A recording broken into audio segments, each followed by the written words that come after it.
So I'm recording now. Hello, Daryl. Thanks for joining.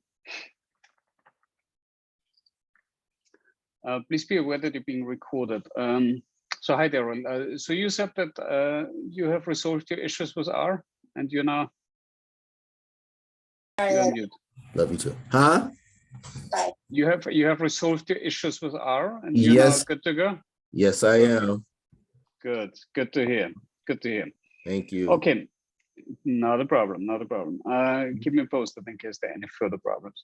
Okay. Just as a heads up, you're being recorded right now, and so Tracy specifically asked for going over this slide, and I looked at it before.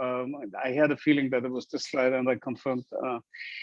So what we're looking at here. So we have, in principle, we have dichotomous and polygamous variables.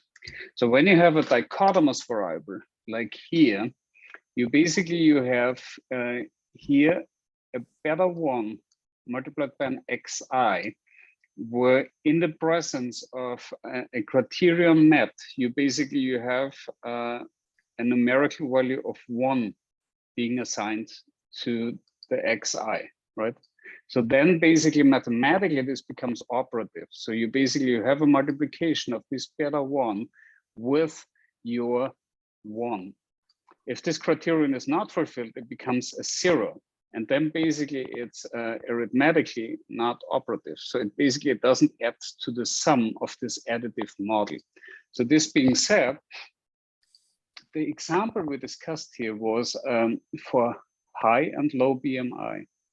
So you have at the outcome variable as your y, as your predicted y hat. You basically mean to predict your systolic blood pressure. So you have here an intercept that's your beta 0, and then you have here your coefficient, your beta 1, your beta hat 1, multiplied by an x, and this x either takes a 1 or a 0. Meaning that when somebody is now, so it was recoded in the lecture, and I hope you have caught that.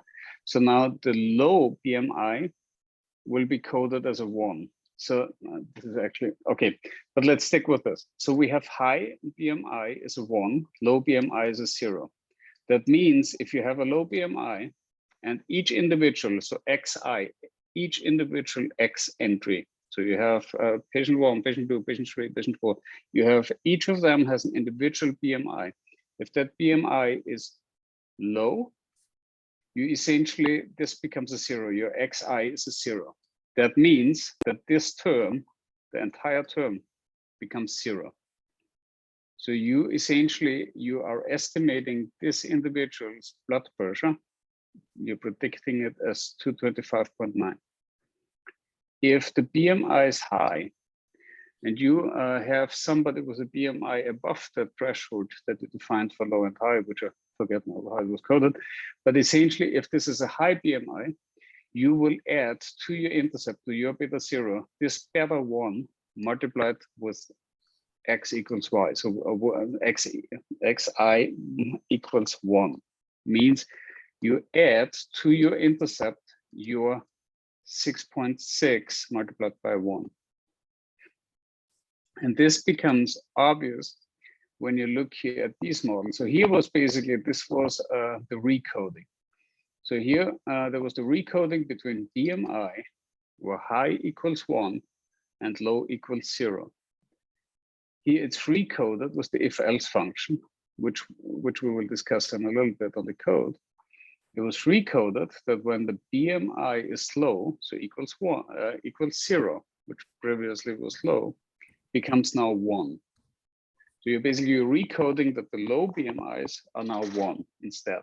And then we're comparing here these two models.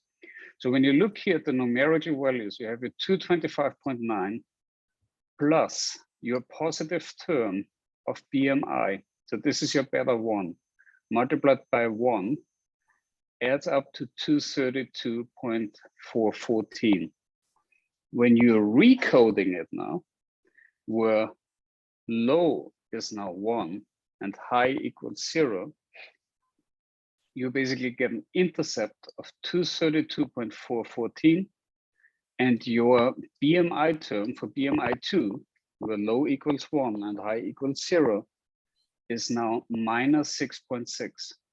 That means that from your intercept, you're subtracting 6.559 to get to that BMI. So what you essentially do, this becomes a differentiating factor between a high BMI and a low BMI group. And depending on how you did the coding, where the 1 is basically assigned to which group you assign the 1, you either get a positive term or a negative term. So you're either adding to the intercept or you're subtracting from the intercept. So now to Tracy's question on this example, if you're carrying this now further, and was this clear so far? Let's go back to the slide, because that's a very central concept. That's a very central concept to essentially understand binary dichotomous situations. So intercept is when this is 0. So you are BMI equals 0, which is for BMI is low BMI. Here, you are taking the intercept is here, the group average of your BMI equals 0. So it's for the high group. So to get to the 1 group, to the low BMI group, you would need to subtract your 6.6. Does that make sense so far? Is that reasonable? Is that understandable in this way? Yeah. Okay, great.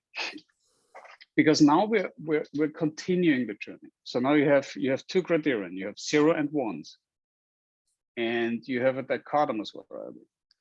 So now you're going a step further. Now you're trying to create a polygamous variable where you have 3 different criteria.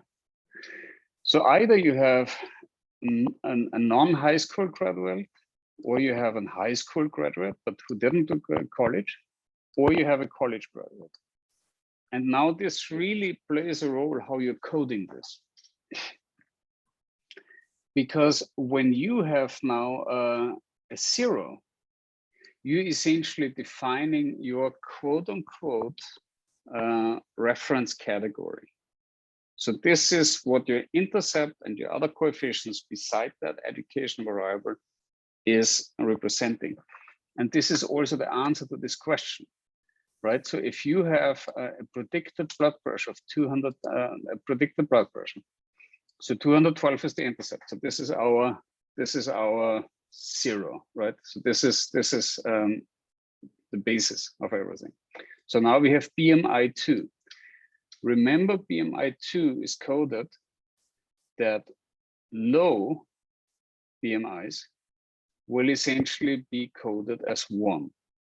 So that means that from 212, if somebody has a low BMI, you need to subtract 6.3 millimeter Hg. So it lowers it down to 206.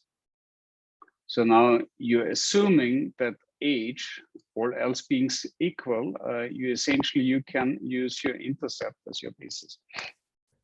With every increase of your age, of your unit of age, so with years of age, you get 0.479 added to your intercept, which is either it's exactly that intercept and it's dropped out because BMI was high, or you lowered it already with your BMI was low, and you said, okay, so now low BMI, so it's 212.09 minus 6.3 plus 40 years, 40-year-old male, 40-year-old individual, plus 0.48 multiplied by 40. So far, this is this part, right? So now you have, in addition to that, you have now R1 and R2. So the way it is coded here, college graduate is assigned 0 for R1 and 0 for R2. A not high school graduate is a 1 for R1, is a 0 for R2. A high school graduate is a 0 for R1 and a 1 for R2. So now let's translate this. So your default level is that both of these terms are 0 and they both drop out. So these are your college graduates. So your college graduates essentially have 212 if it's an low BMI individual, 212 minus 6.3 plus 0.49 multiplied by his age. And you forget about R1 and R2. This drops off because it's 0 for both. So that's the college graduate. If you're going now for the non-high school graduate, so now R1 is 1. So R0, you don't have to worry about R0, but you're adding now to your estimate here. You have to add now 4.43 multiplied by 1 plus 3.806 multiplied by 0, which again is mathematically not operative, drops out.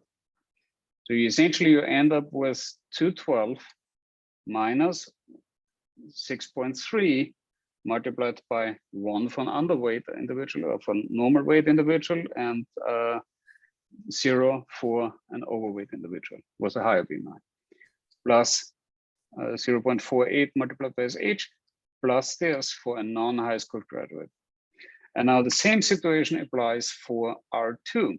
You have a high school graduate, R1 is 0, drops out. R2 is 1, so this is 3.86 multiplied by 1 is being added to your estimate.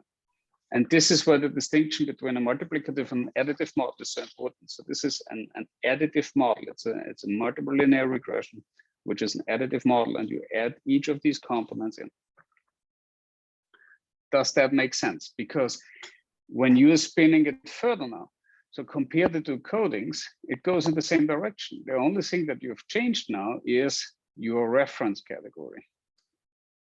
So now R1 and R2, this and this is 0 for a non-high school graduate. Higher intercept, so you have a higher starting value. BMI is comparable because it wasn't changed because you only recoded education. So it's 216 minus the 6.3 multiplied by 1 if it was a lower weight individual, plus 0.48 multiplied by 40 from 40-year-old individual.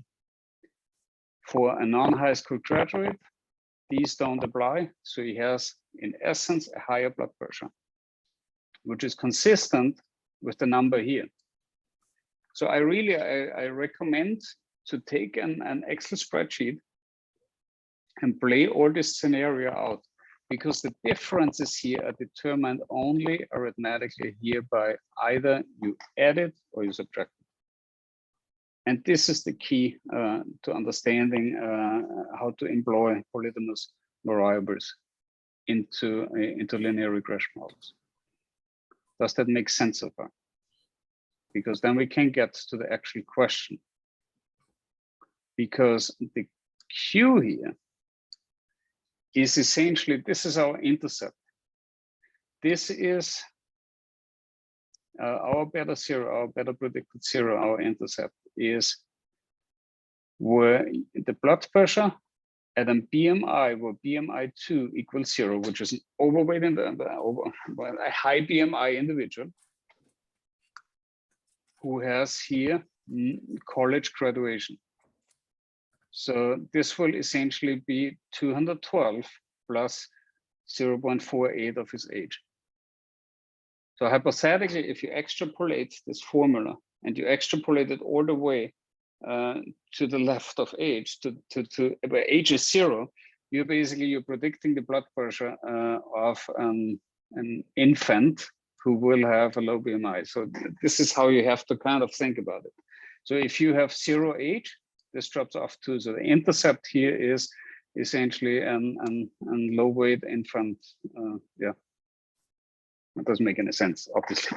Like you know what I try to say, right? So age, if age drops off, this intercept is essentially an extrapolation of where all counting starts and where all additions start. And this is what is meant with do not forget age. So because the age, essentially you need to accept, you will keep age basically all else being equal. So you basically keep an age constant to interpret this. And this is also where centralization of regression function comes into play, because with centralization, you can basically you can centralize this intercept around a median age, for example, of the entire population. So you can make it, you centralize it based on the mean or median. Does this make sense? Tracy, was your question? Makes it a little clearer? I appreciate the breakdown of the formulas. That makes sense. I don't think I understand how the answer to the question, like where it asks for the interpretation. I don't know if I follow your explanation just yet. Okay. The beta zero is the blood pressure of a high BMI individual, because then this, so of this group of high BMI individuals, it's with age being equal, being at the mean of that group, plus the college graduate. So these are college graduates, grades with high BMIs, with age being equal for all of them.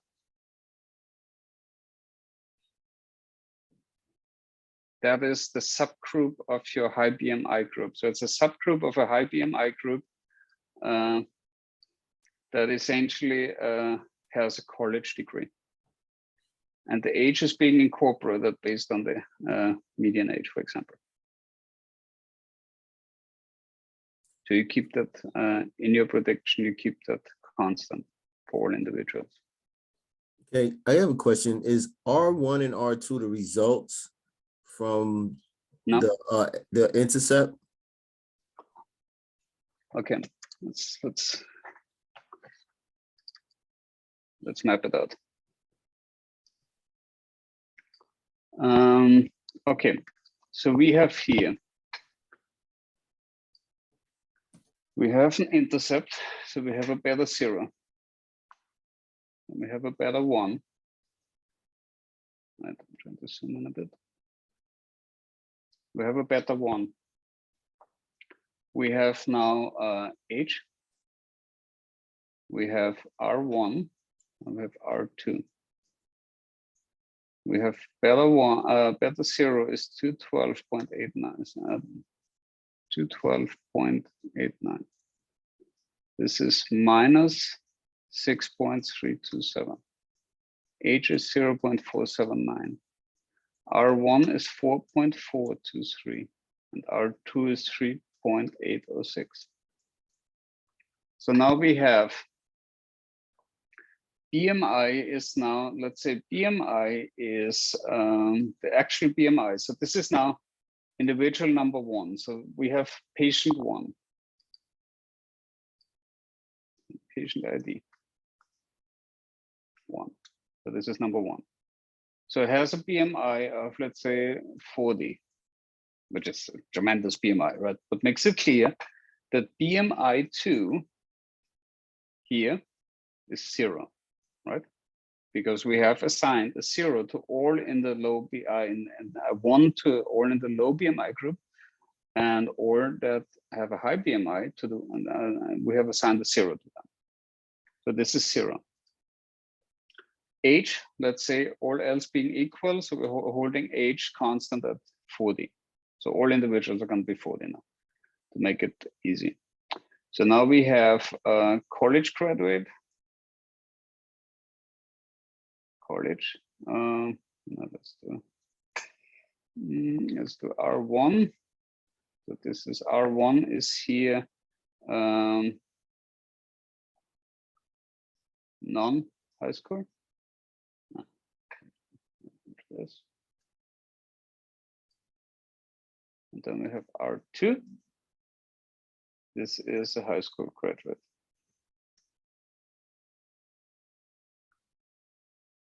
So now we have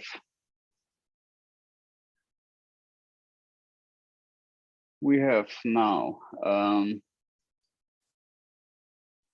patient 1, 40 BMI, BMI 2 is 0, age is 40, and we keep that consistent for all that we're testing through now.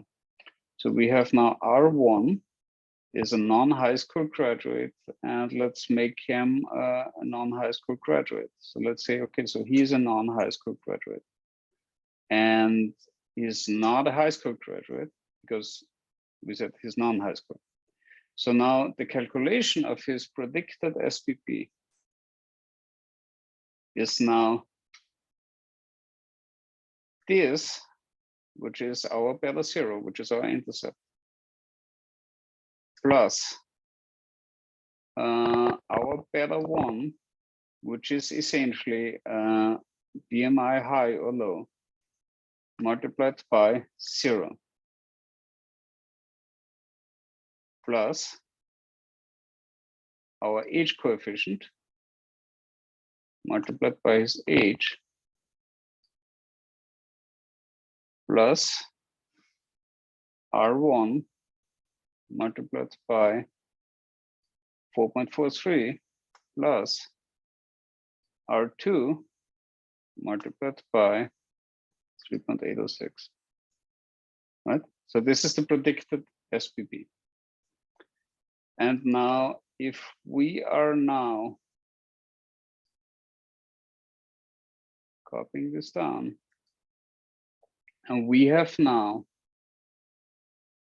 a college graduate, this will be of the same college graduate, the predicted SPP. And the difference in this SPP is basically the coefficient we have added here. So this is a low BMI, no, high BMI, high BMI, high BMI, 40-year-old high BMI college graduate. This is a high BMI, no, wrong, high school, non-high school, non-high school graduate, non-HS graduate. So now we have here, the second one is high BMI, college graduate, has a lower BMI, has a lower predicted blood pressure. I'm trying to expand it a bit so I can zoom in. And so you basically, you look with the intercept alone, you look at somebody who went to college because R1 and R2 is 0, who is in the high BMI group because that's how we have recoded it, who is, well, here 40 years old, so 40 alone cannot be interpreted easily. Hypothetically, if you want to know what the BMI is, you have to set this 0 because now the intercept is exactly 212.89 and also resulting in the very same predicted SPP. However, it's age at 0. You have to consider this to be as a constant over your estimate. So you have to add a certain value to make it reasonable. And this is, and usually you would, the interpretation is always easy with a median age in the population. So if you're doing now the same exercise with, again, a high BMI, age of 40, with a, who has a high school degree, you are again adding 3.86. So it's higher than the college graduate, and it's higher than the college graduate by 3.806. This is the high school graduate. So the question of the intercept is where essentially your college degree is at the reference level. So you always have one reference group in a polygamous variable. So now age is obviously, age as a continuous variable is a tough one to interpret here, because you remember the intercept. The definition is the intercept is that value of y at which the x equals 0. So to get an interpretation of your intercept, you would need to set this to 0. But if you do, basically you set this as equal for all your estimates in your interpretation, then you essentially you get basically a constant addition to your intercept. But basically hypothetically, you would need to set all 0, then you're basically getting there. So this is a BMI high at 0, and high school graduate 0, non-high school graduate 0, and college graduate being your reference level. So this would be the interpretation. Does that make it clearer, Tracy? Slightly, but we can move on. I'll just review this by myself. But what specifically is not clear? Let's try to get to the bottom of this. How can I explain it better?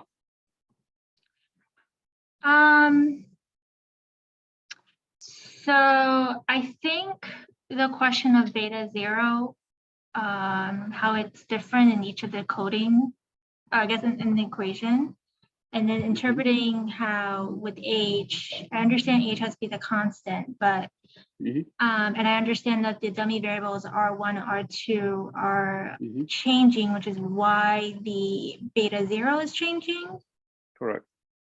But I guess the interpretation part that confuses me is, are we just stating kind of like beta 0 is changing under the assumption that when age is constant and the dummy variables of R1 and R2 are changed, it affects beta 0? Is that like how the interpretation should be explained? That would be the interpretation on paper, yes. But all else being equal, you essentially, you look at the intercept as the estimate for your reference group. And your reference group essentially in a polygamous variable, and here the dichotomous variable, is essentially that reference group that you have chosen. So age is in essence something that you would formally interpret it as with age being equal for all estimates, you would add this as a constant, but not for the individual. If you're predicting for one individual, you would basically take the individual age, right? But for the interpretation of just the intercept, you would basically consider this as being equal for all. So, but the really important part here is really that you focus on the polygamous variable and you understand essentially how changing the reference level affects your estimate. So if you have this 216, this is basically nothing else but 212 plus 4.423.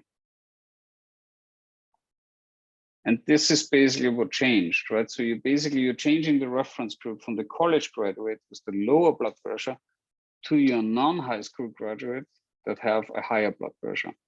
And this is why this estimate of the intercept is changing according to the coefficient of the non-high school graduate. So you're either adding it to a college graduate or you're removing it from your estimate and from your baseline level, with all else being equal, of your 216 of your higher intercept. So you're basically parallel shifting the intercept and your regression function, and you essentially now you're removing something to get to that level of a college graduate.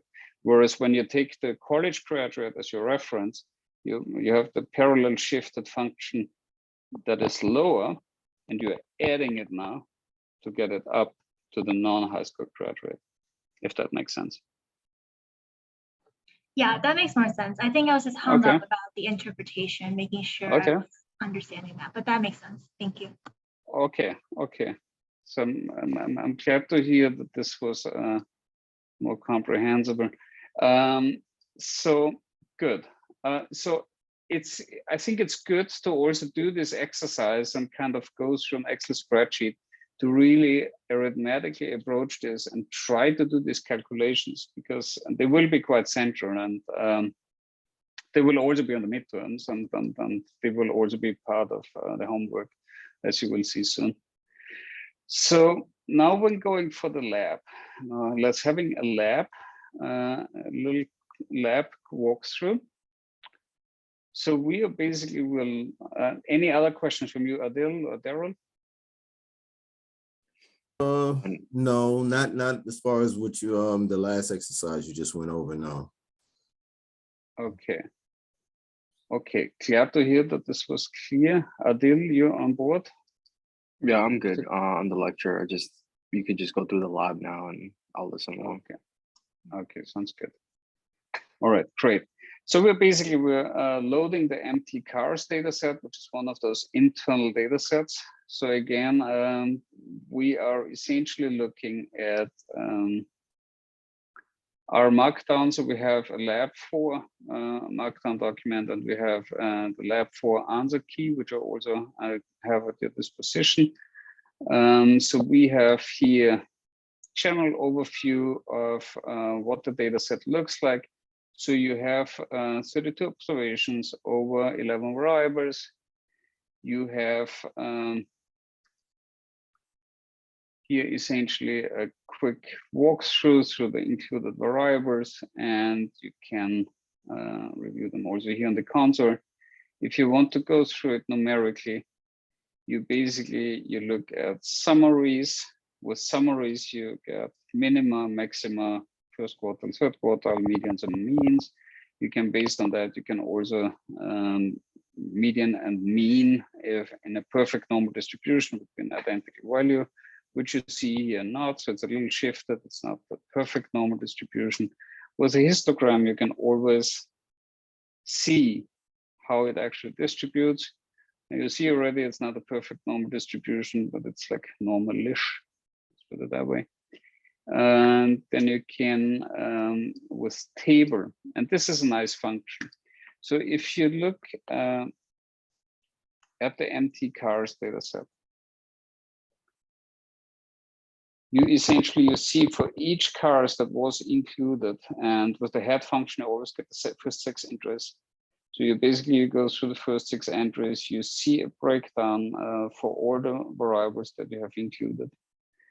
If you take now your automatic transmission, so you have automatic transmission, automatic transmission is either 0 or 1. So if it's automatic, it's actually should be vice versa, right? Okay, 0. It actually would have made more sense to have automatic transmission as a 0. Would be more intuitive to interpret this as manual, but I'm not gonna get hung up in details now. But basically with the table function, you can characterize a variable based on their unique entries. So here for AM, you have only 0s and 1s, and you can characterize this based on the occurrence of each of these numbers, numerical values. You can also, with proportional table, it basically gives you a proportional breakdown of the respective numerical entries. So this is the first part.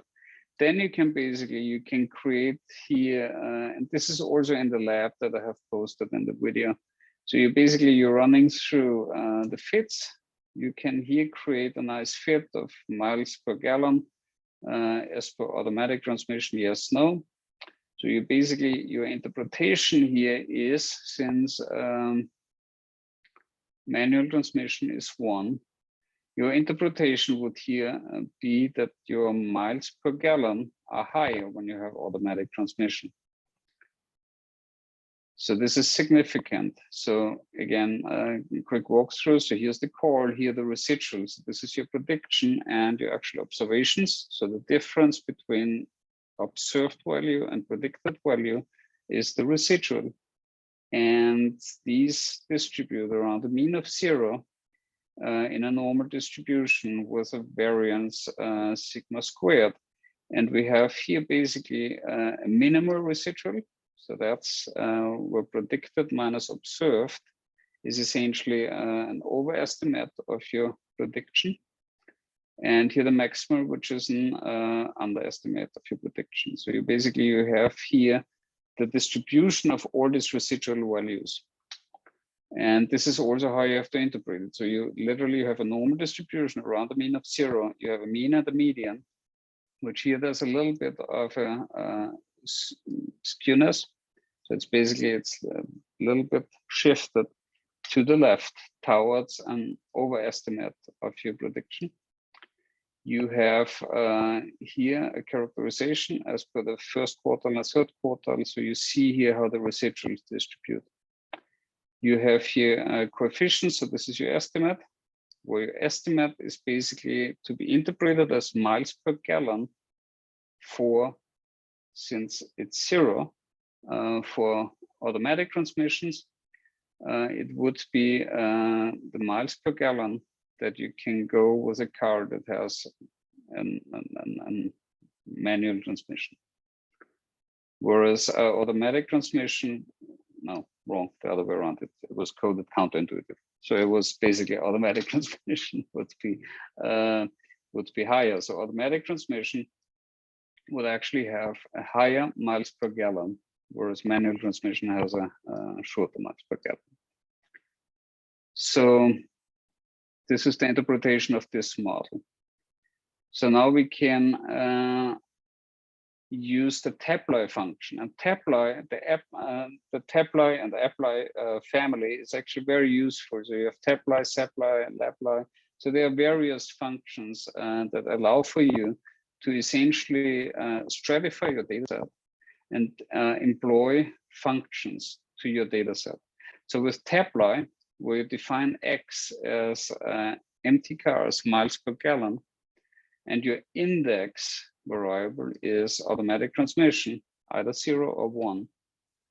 And the employed function mean, you get a breakdown of the mean miles per gallon for 0, which is automatic transmission, and the 1 is the manual transmission, which I still find counterintuitive. But the difference between these two, as we know, is here our estimate. So this is the difference between the means. So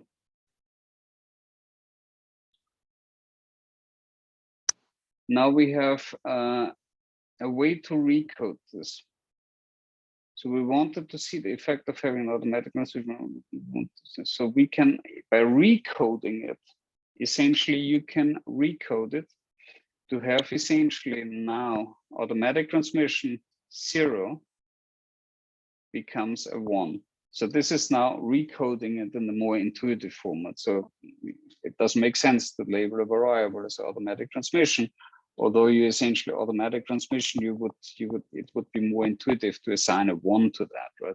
So you reverse the direction in which your function will actually display your estimates. So you're employing if else. So if else as a function is basically followed, so if else is followed here by parentheses, then you have the variable that you want to use to employ a criterion. So if that criterion is met, and you do this with a double equal sign, or you can do this with a smaller or a greater or a smaller equal or a greater equal sign, and I think we have seen already some in the labs, in the previous labs. So you essentially assign now, when this criterion is met, the first term, which is here following the comma. So if AM equals 1, double equal sign equals 1, equals 0, then we are assigning a 1 to AM new, which is here preceding the equal sign that I have on the pipe. So all others are basically assigned a 0. Now we recoded it. And if we're running now the same model, so miles per gallon as a function of 1 plus, which indicates that it wants to basically display an intercept. So this is an addition. So it is also our default, but it makes the formula a little bit more mathematically correct. That's why Professor Sang included it. So you're adding now AM new. And here you do something new. So you're assigning factor. And factor is basically telling R that you have now a factor. So this is a group stratifying variable. It's a group stratifying distinctive feature for this variable. So if you have only 0 and 1 and you only use the if else, if you go to str, with str, you can always investigate the nature of your data set. With str, we have here at am, we have assigned a numerical value 1 and 0. With am new, we still have a numerical value. If we are assigning this a factor,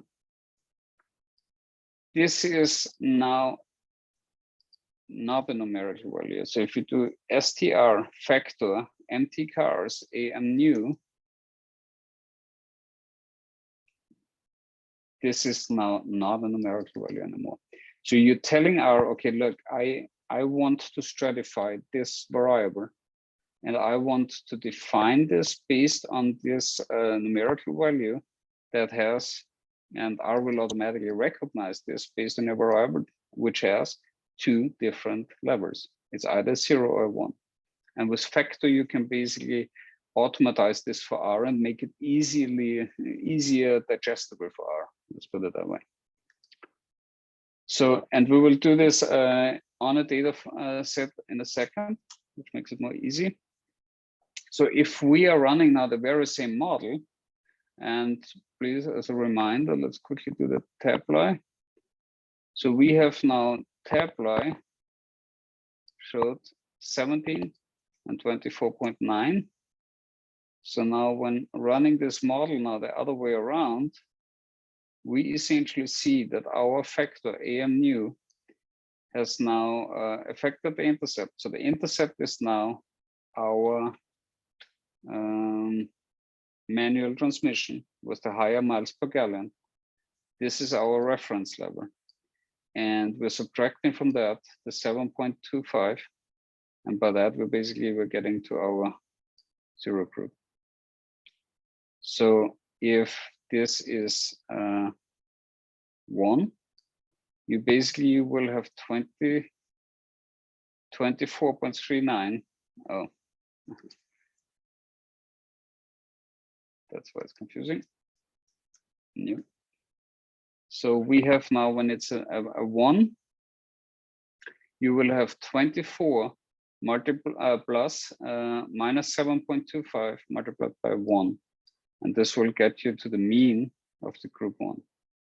And this is this relationship again with the reference value.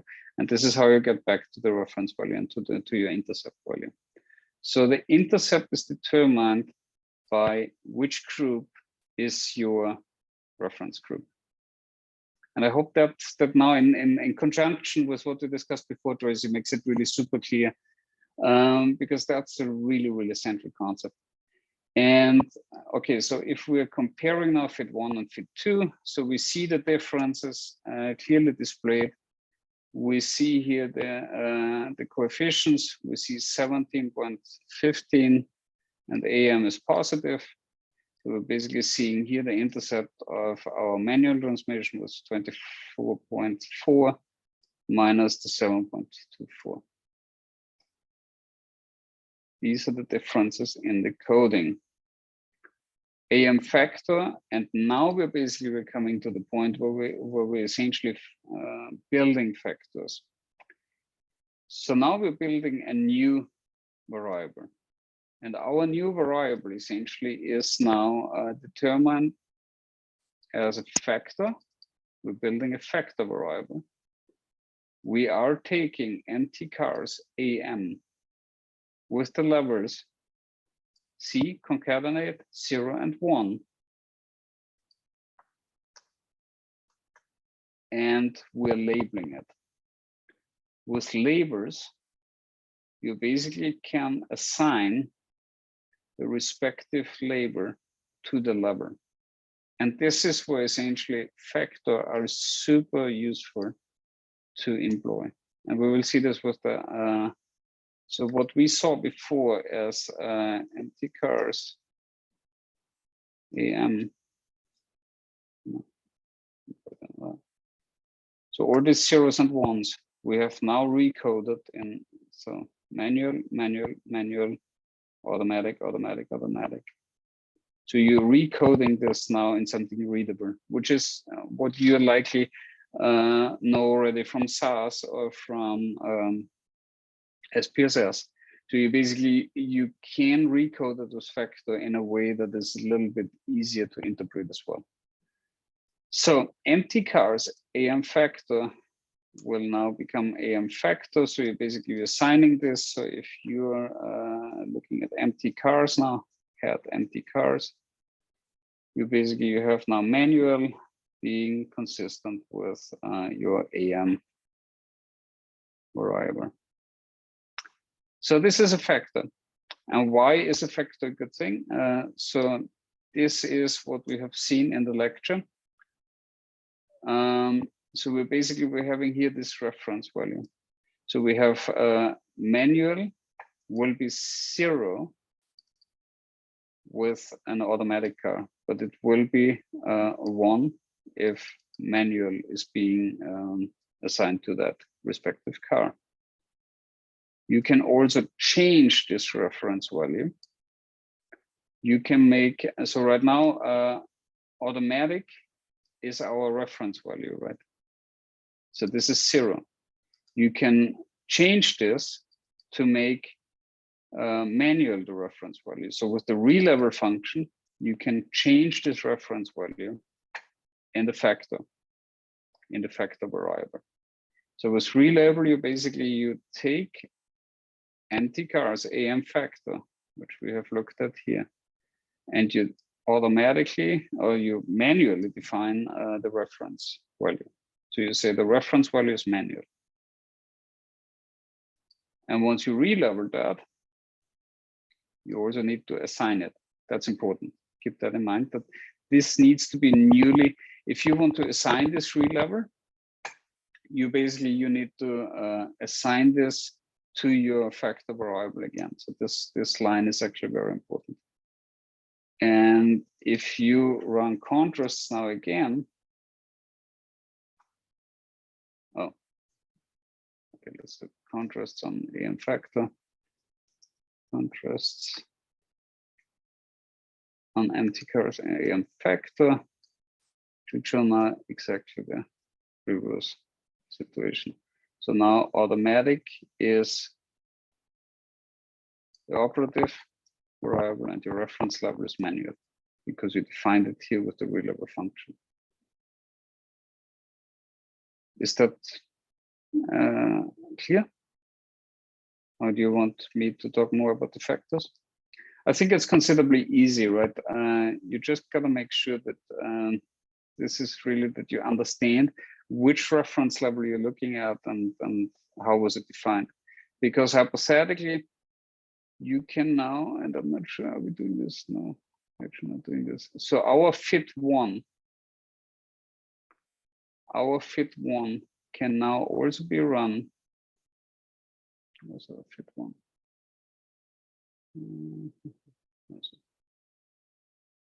So this fit one can in principle also be run now after the releveling. This can now be run on that very AM factor. And you can run the same, oh, no, we leveled it too. It's not a nice thing to do. this tree. So if you're running this now as summary fit3, and you have the same situation, what you're getting now is the intercept for when it's a manual transmission car with the factor AM factor. If this is automatic, then you're subtracting 7.425 or 7.245. And this is essentially how you get now to your reference value, which we know now is manual, right? Which we have defined up here with redouble.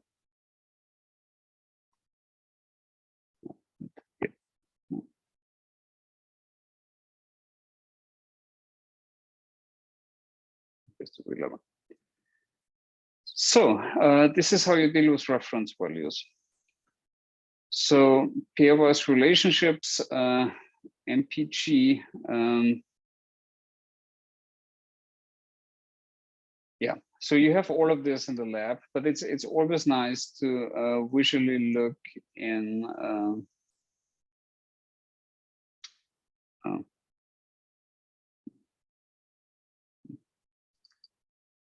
It's always nice to kind of look at data visually. Box plot is a nice way to depict. Oops. Yeah, doesn't like my factor. Box plots are always nice. Is always a nice way to depict numerical values and continuous variables in different groups. So just as a recap, you know, box plots basically depict a median, depict in the box Q1 is this corner, Q3 is this corner, and so this basically also comprises the middle 50%. So this is 25th to 75th percentile. The whiskers 1.5 times the IQR plus the Q3 and 1.5 times the IQR minus the Q1. So you have here a widespread and it captures most of the data, and the most extreme outliers you will see outside of the whiskers. But essentially, it's a nice way to kind of depict differences between groups. Good. So much about this. And then we get here further to Library Haven and the lab from number 4. So we're reading now the enhance file. I'm not going to go further into comparison and the correlations. I think this you can play around yourself. What are we doing here? So we're looking here now at education levels.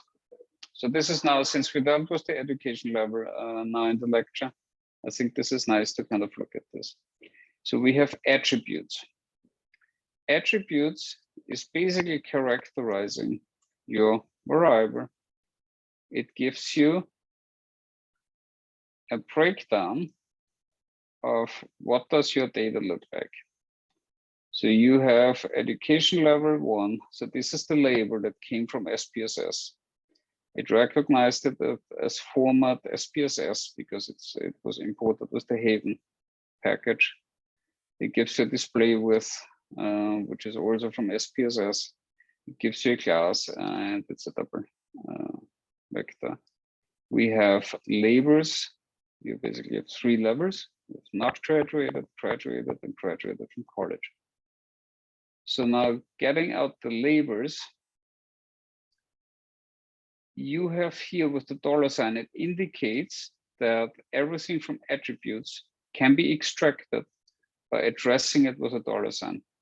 So attributes enhance education is basically each of these entries, sub-objects contained within the object can be extracted with the $, and the clarification of what you want to extract.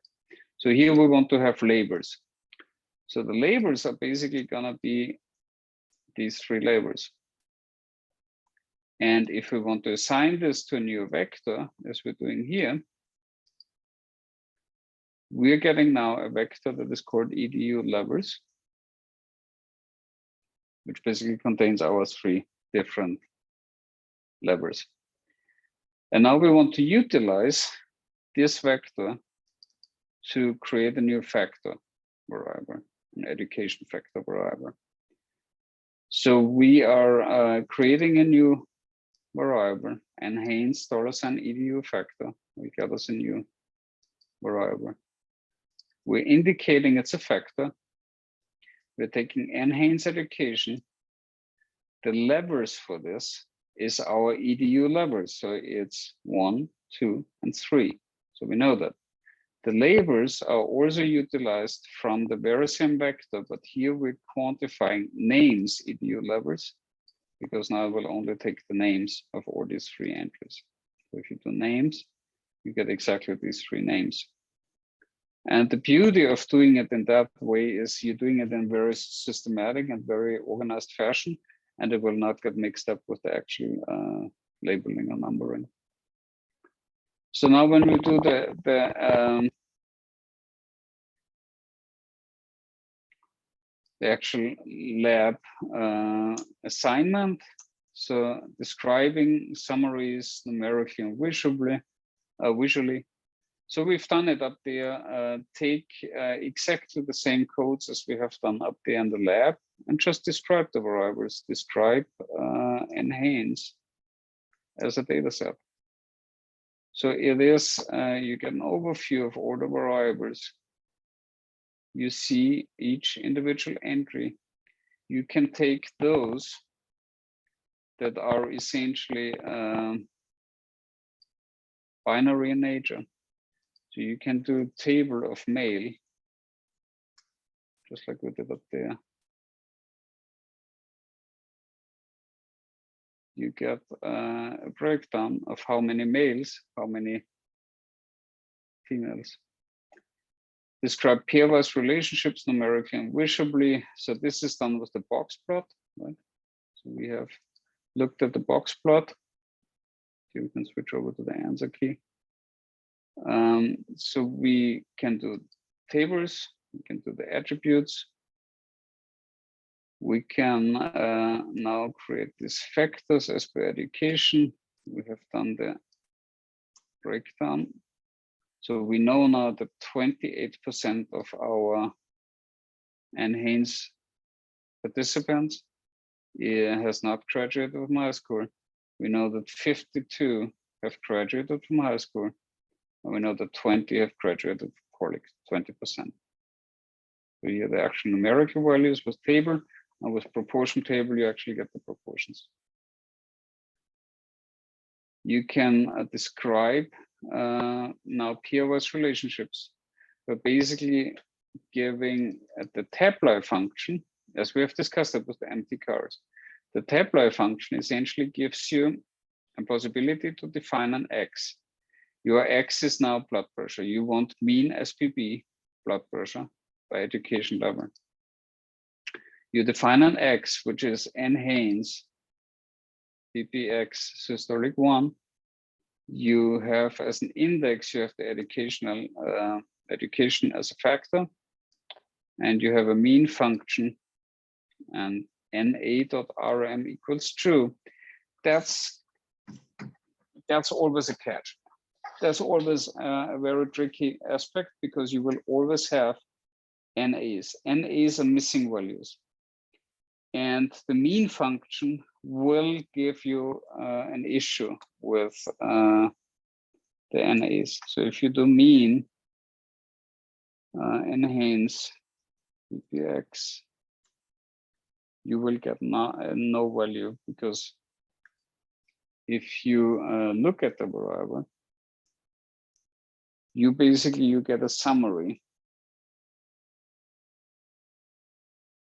You have 775 NAs. These NAs you have to deal with. One way to deal with them is to exclude them a priori, but you don't want to do that, because they may still have information that is valuable for you in other analytic approaches. So you may only want to exclude them for the computation of your mean. And this is where NA.RM equals true is basically helping you out, because it applies then only for that function at hand. So you apply a function mean, and with NA.RM equals true, You're basically removing it for running this function. You have here alternate ways. You can also do it with aggregate. It comes to the same end. Aggregate follows a different way of how to define your grouping variable. But it basically follows the same outline. With supply, you can do it the same way. You have to split it up according to factors. Follows the same principle. The easiest is likely the tabloid function. So I would recommend make note of that one. So now you can, next you can do a correlation analysis, and you can do so you can, with width, you basically, you can define oh, look at that. Oh, that's what it was with. Yeah, so width basically can add a certain condition to a function that follows after the comma. So you're telling with the enhance data frame, you're basically running a correlation. So now it basically gives you a correlation. You can also, alternatively, you could also do this. You spell it out what variable you want to do. But for some particular function, it's nicer to do it than the other way around. So you can also do just clarify from which data frame this actually comes. It comes to the same thing. So here you're just clarifying where it's from. It wouldn't find it with the data command here. And this is why Marcel and Bino, when they programmed these labs, use the with function. So with with, you can add it to that following function. So let's leave the lab for now like this. Okay. Then the visualization as per in the education level, again, this is the box plot. And you can see here the box plot at different levels. So basically you're not graduating, you're graduating, or you graduated from high school, but you didn't graduate from college. So that's the middle ground. So you see subtle differences with a trend downwards with graduating from college. Yeah, so next we want to create dummy variables. And this is now where the if-else function comes into play. So we want to create now a dummy variable for no high school. So if we want no high school to be now coded as yes, then we do if-else with the test being if enhance education. So remember, keep in mind, the education level is right. Not graduated from high school is 1. Graduated from high school, but not college is 2. Graduated from college is 3. If you want to find now those that are non-high school graduates, you find those where education is coded equals 1. You assign those a 1, and the other ones a 0. If you want enhance high school, but not college graduate, you go for education equals 2. You give it a yes, or you give it a no with 0. And that's all you need. That's all you need, because now you can code exactly what we coded before. Oops. Of course, you need to run the lines too. And then you're getting exactly that estimate we discussed before. So you get for no high school, you get higher blood pressures. With high school, you again get higher blood pressures. College graduates have the lowest blood pressures. With males, you also get higher, so it's a different model than the one from lecture. But essentially, this is how it will go. And then you have age, and this is to be multiplied with the units of age. So if you have 40-year-old individuals, 40-year-old female college graduate, you have 94 plus 0.5 multiplied by 40. So it's 114 of blood pressure because all other falls out. So this is how you would use it again to calculate and estimate it for the reference group. With factor, so now we're using the same factor code. You're creating our EDUF. With contrasts, you see now exactly as we looked at in this slide, you see a contrast lined out like this. You see a not graduated from high school is now 0. So that's our reference group. But we don't want this as our reference group. So we want to re-level this. We want to recode this into graduated from college.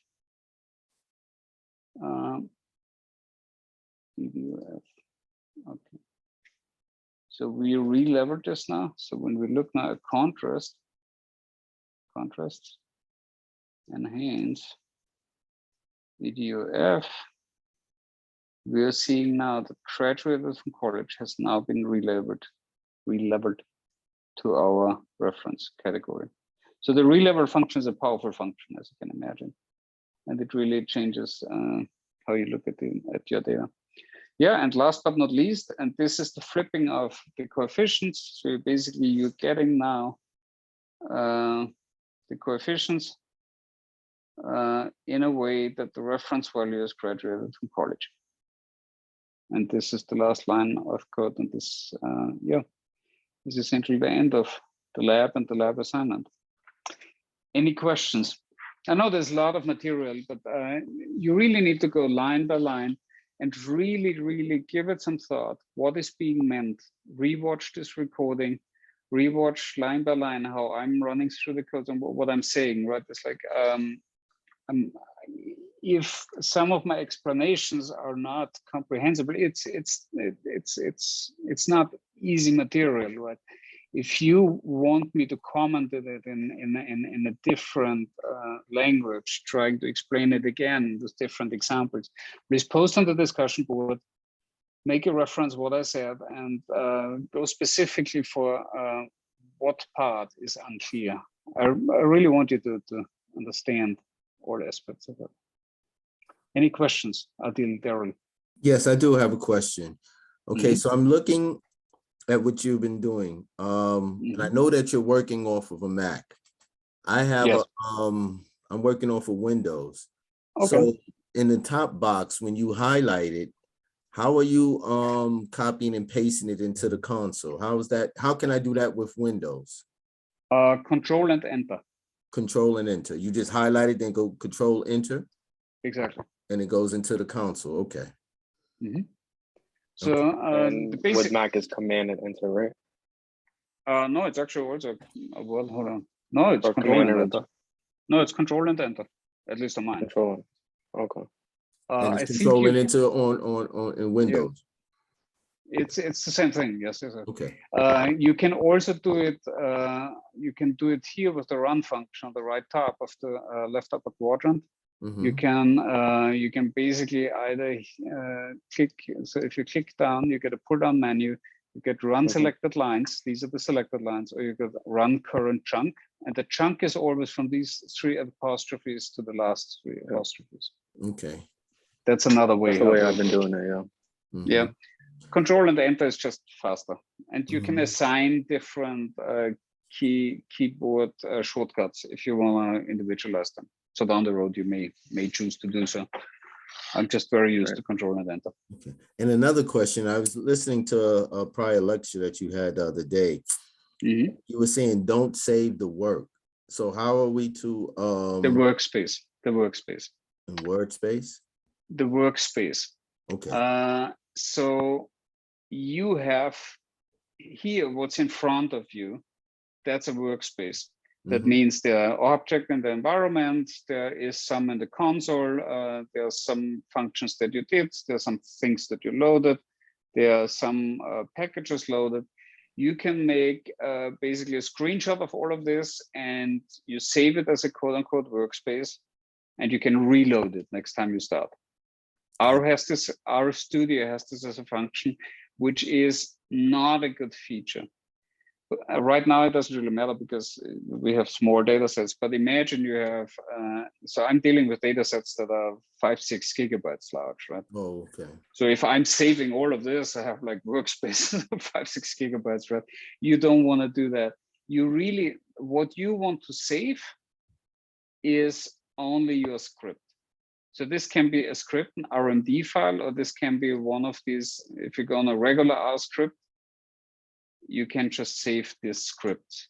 And these just save by going on save as, and you save this wherever you want to save it locally on the HPC on your computer, and you just save the script. Okay.